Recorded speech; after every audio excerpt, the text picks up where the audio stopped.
자, SM입니다. SM 같은 경우에도 뭐 월요일 날 조정이 일부 있을 수도 있겠습니다만, SM 같은 경우는 어찌됐건 그 4분기 기준에 주력 포트폴리오에 같이 넣어놨어요. 그렇게 해서 비중도 오히려 2차 전지 쪽보다 높게 잡아놨는데 8거래일 동안에는 SM의 그 흐름이 좀 많이 힘겨웠었어요.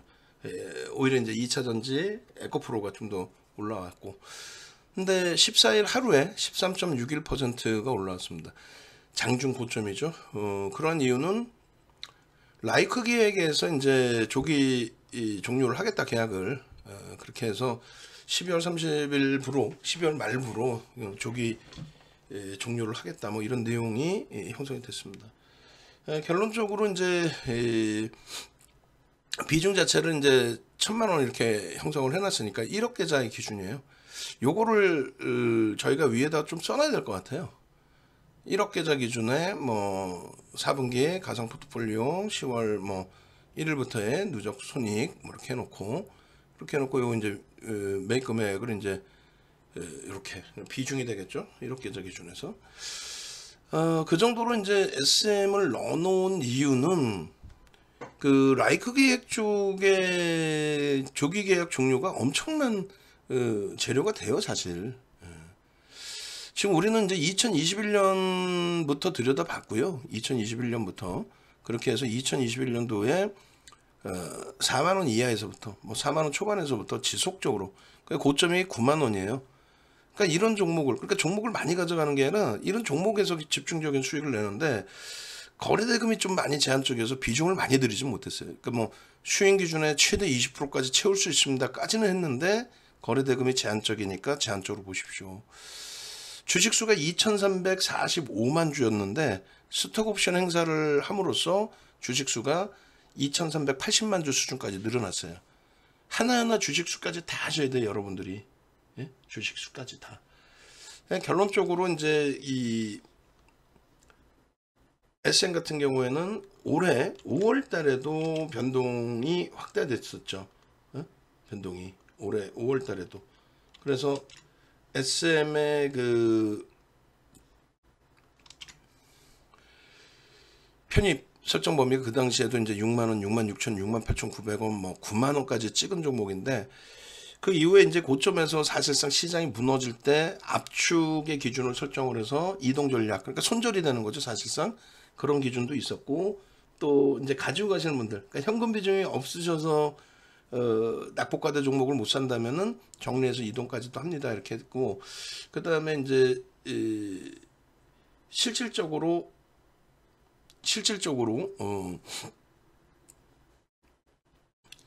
가지고 계시는 분들, 현금 여력이 있으셔서 얘를 꼭 안 팔아도 된다, 가지고 계시는 분들의 경우는 그대로 이제 가져가시면서 대처의 기준이 됐고, 결론은 지금 이제 그 우리가 재차 사실은 9월 16일부터 들어갔어요. 그러니까 처음에 이제 평단 18% 오른 날 평단 7만 5천 원 정도, 그 다음날 밀려서 7만 3천 원, 그리고 뭐 7만 7천 원, 거기서부터 두들겨 맞은 거예요, 사실은.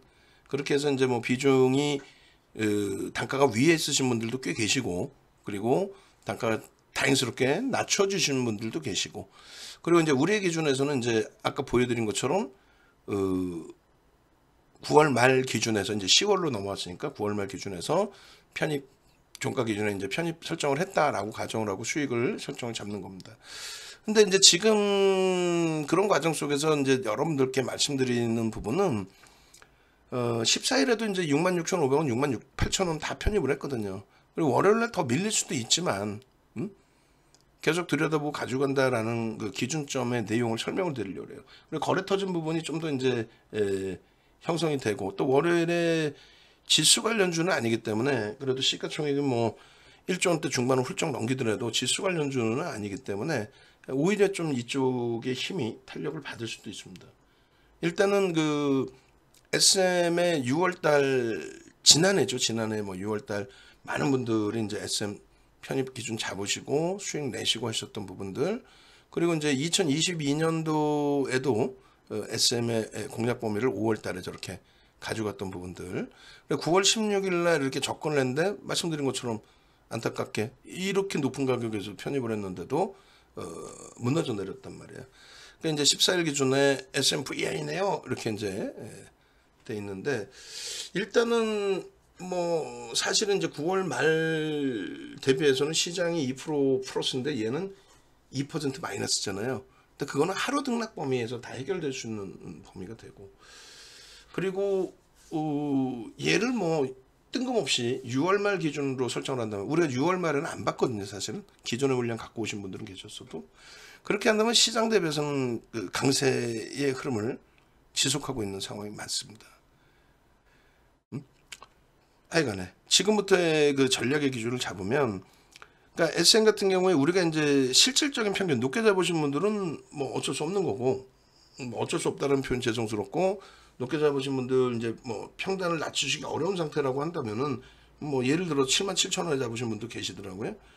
근데 그 기준은 충분히 넘길 수 있으리라 생각을 합니다. 물론 시장의 지수가 이제 당연히 바닥을 찍고 강세를 띄워주어야만 여기도 이제 9만원 돌파, 자신이 갖고 있는 사상 최대치 고점을 넘길 것으로 추정을 하는데, 시장이 약세를 띄더라도 원체 이제 큰 재료예요. 큰 이슈예요. 그래서 뭐 강세 기준은 지속할 수 있을 것으로 생각을 합니다. 지금 펀더멘탈 상으로는 저평가는 아니에요. 그죠? 저평가 상태는 아닙니다. 저평가 상태는 아닌데 좋은 거는 이 그 SM의 경우가 매각에 대한 이슈가 일단은 있어요. 그리고 이수만 회장이 아무래도 지금 20% 수준의 지분을 갖고 있죠. 20% 수준. 근데 매각하고 싶어하는 희망 가격이 한 6, 7천억, 7천억 정도 되는 걸로 시장에 알려져 있어요. 그러니까 본인이 이제 지금 현재 가격으로 따지면, 그러니까 예를 들어서 시가총액이 이제 9만 원까지 갔을 때는 2,380만 주, 2,400만 주 잡고 뭐 2조 1천억, 2조 1천억에 20%라면은 뭐 4천억 정도 되니까 뭐 7천억까지 어쩌면 욕심이라면 욕심, 뭐 3천억씩 그렇게 프리미엄 안 줘요 사실은. 그렇게 주는 게 아니에요. 프리미엄을 뭐 그렇게 누가 줘요.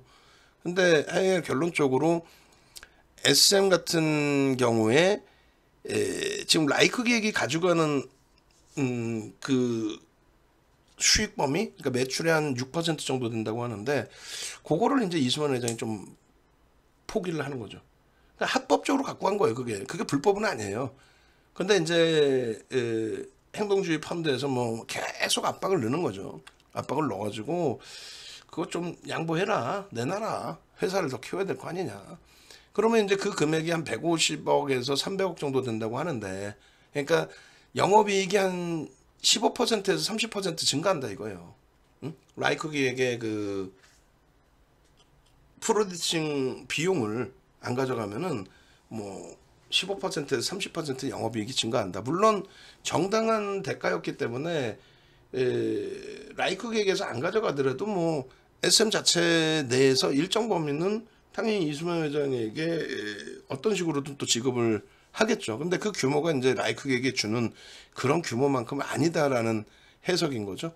결론적으로 영업이익이 15에서 30% 정도 증가하는 기준이기 때문에 시장에서는 굉장히 그걸 크게 받아들입니다, 사실상.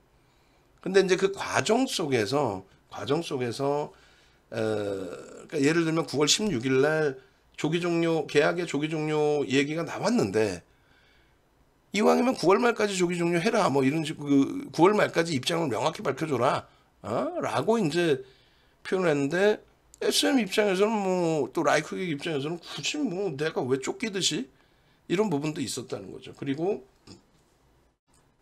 시장의 조정도 있었고, 거기에 네이버 카카오의 네이버 카카오가 폭락을 했잖아요, 사실상. 이번에 3분기에. 특히 이제 8월 고점 이후에. 또 9월 말경에. 그러다 보니까 엔터주들이 같이 추풍 낙엽이었어요. 그러니까 엔터주들의 조정은 네이버 카카오 조정에도 연동이 되는 게, 작년에 네이버 카카오가 한류 콘텐츠라든가 이런 부분도 육성시키겠다. 그러니까 아니 카카오가 폭등을 하는데 이유 설명하기가 힘든 거예요, 솔직히. 그러다 보니까 시장에서는 이유를 끄집어내죠. 응?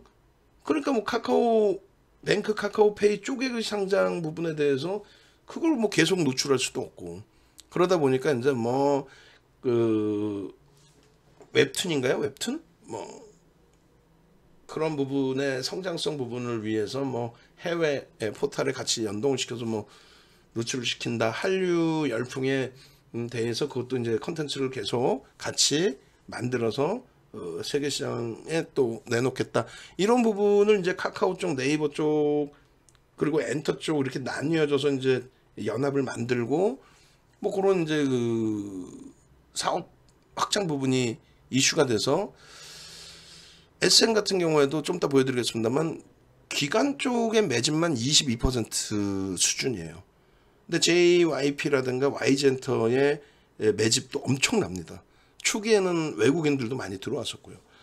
그러니까 그런 이슈와 함께 이제 수급도 좋고 했는데 결국은 그 이슈 부분에 한 자락에 놓여져 있던 네이버가 카카오가 폭락을 하다 보니까 엔터주들이 동반적인 조정이 좀 나온 부분이 사실 없지 않아 있습니다 분명히. 그죠? 그래서 그 부분이 이제 전체적으로 어렵게 형성이 됐었던 거고, 결론적으로 이제 여러 증권사에서 이제 이러한 뭐 하나투자증권 이건 보고서 내용이었고요. 이건 이제 KF투자증권의 보고서 내용인데 이 부분에 대해서 증권사들 여러 보고서가 나왔는데 긍정적으로 다 해석을 하고 있어요. 긍정적으로. 그렇게 해서 지금 이렇게 라이크 계획이 가져간 프로듀싱 비용을 이거를 안 가져간다라고 한다면 그렇다면은 뭐 그렇다면 굉장히 긍정적으로 그렇게 해서 이 마이너스 표시를 왜 했는지 제가 우리 직원분한테 명확하게 따져서 물을 텐데 왜 이렇게 마이너스 표시를 해놨죠? 어쨌든 그 마이너스 표시가 영업이익이 마이너스가 됐다는 건지 하여간에 죄송합니다. 이거는 제가 검토를 안 하고 올려놔서 그렇게 해서 이제 그 진행이 됐고 14일에 드디어 공시를 내준 거죠. 내줘서 라이선스 계약을 조기 종료한다. 근데 개장 전부터 시장의 그 강세에 힘입어서 개장 전부터 강세를 띄었고 그래서 혹시 미리 알고 들어올린 건 아니야 이런 생각도 할 수 있는데 뭐 Y젠트나 이런 쪽도 개장 초에 동반적인 강세, 물론 SM이 조금 더 강세를 띄었어요. 이슈도 있고 해서 하여간에 그렇게 움직였고 그 다음에 추가적인 강세를 띄어서 뭐 7만 원, 7만 1,000원대 뭐 훌쩍훌쩍 넘기다가 종가에서는 조금 이제 눌리는 그런 흐름이었습니다. 최종 결론은 어쨌든 간에 이제 그 SM의 기준은 이것도 내가 우리 직원분들 혼내줘야 되겠네. 죄송합니다. 이거 방송에서도 저렇게 나간 것 같은데 안 나갔나? 무지하게 혼내줘야 돼 이거는. 이 녀석들이 말이야 이거 하나 하면서 죄송합니다만 여러분들께 제가 철두철미하게 안 하면은 안 되죠. 그래서 왜 그러냐면 그 상승률이 저 잘못됐어요. 지금 450%가 나올 수가 있냐고. 그래서 지금 다시 제가 이제 들여다봤더니 450%가 아니고 이 녀석들 하여간에 금양이고요. 죄송합니다. 저점 대비해서 이제 종가 기준이 이때도 잘못 나가는데 그대로 나왔네. 9월 21일에도 제가 잘못된 거죠. 저 확인도 안 하고 이게 142%인가 그래요. 142%. 응? 이 녀석들을 내가 혼내줘야 되겠네. 142.81% 정도. 근데 저것도 이제 고쳐야 돼. 수정해야 돼요. 그 종가 기준으로 142.81입니다. 저게 저종가 기준으로 해서 450% 그것도 아니란 말이에요. 왜냐면 28,000원 요 자리가 한 28,000원 뭐 그렇게 되기 때문에 28,000원 대비 9만 원이면 얼마요? 그렇게 나오지가 않죠. 죄송합니다. 그게 중요한 게 아니고 이걸 보시자고 이제 5월 7일부터 21년 5월 7일부터 매집이 들어오는데 그 매집 규모가 엄청나요. 기관들이 일단 540만 주를 샀어요. 초기에는 외국 기관 쌍끌이었습니다. 초기에는 그러다가 이제 기관들 위주로 사게 됐는데 매집 평균 단가가 이제 굉장히 높습니다. 기관들만 매집을 했잖아요, 사실상. 그러니까 기관들의 매수 기준에 66,300원이에요. 그러니까 얼마 전에 이제 6만 원, 그 7만 원 깨지고 6만 원 초반까지 막 내려오고, 엄청나게 밀렸잖아요. 그러니까 프리미엄이 하나도 없는 수준까지 밀린 거예요. 밀린 이유가 뭐라 그랬어요? 일단 첫 번째로는 자체적인 조정이 아니었어요. 시장의 조정이었죠. 아니, 기관들의 매수 평균 단가 대비해서 시장의 조정이었던 거고, 두 번째는 그래도 좀 하방을 지킬 수 있는 위치에서 갑자기 포탈의 조정이 너무 심해져서 거기에 연동된 조정이었다는 거죠. 그죠? 그렇게 돼 있고, 이제 또 한 가지는 이제 라이크 기획 쪽에서 9월 말까지 결단을 내리지 않아서 그 부분에 대해서 실망, 매물도 일부 포함되어 있었다. 결론은 9월 16일 날 그 당시 기준에 22.35%의 매집이 돼 있었기 때문에 그때는 이제 65,800원의 평균 단가였어요. 그래서 목표 주가 설정 범위가 85,000원 이상이었단 말이에요. 9만 원은 뭐 물론 찍었고, 그래서 저 부분이 더 올려질 수 있다. 그러니까 수급 범위가 크게 훼손되지 않는 상태에서 사실상 주가가 너무 많이 미끄러졌었다. 이제 그런 부분을 말씀을 드렸던 거고, 주봉상으로 이렇게 끝났는데 거래대금 더 터지면서 일단은 이렇게 잡아줘야죠. 어떻게? 우리는 이제 이 삼선전환도를 배웠기 때문에 만약에 이제 요자락을 넘기고 주간 단위에서 마무리를 져주면 그러면 이제 삼선전환도 기준을 포함을 해서 상승 장악형으로 해석을 합니다. 그리고 그런 위치로 해석을 해요. 아니 실적이 15%에서 30% 정도 개선이 됐는데 15에서 30% 정도 개선이 됐는데 왜 그 부분에 대해서 부정적인 해석을 해요. 또 일본 기준에서도 이제 상승 잉태형의 삼선전환도 기준 봐서 상승 잉태 확인형으로 이런 기준. 그리고 이제 우리가 월요일 개장 전부터 들여다 보셔야 될 종목, 그 종목에 SM을 넣어드렸어요. SM을. 그래서 그 SM 부분을 같이 들여다보고 대처하시는 쪽에 기준을 설정을 해드리고요. 그리고 이렇게 네이버에서 윤정두 검색하셔서 홈페이지에 오셔서 함께 하실 수 있는 기회를 가지고 가시기 바랍니다. 아시겠죠?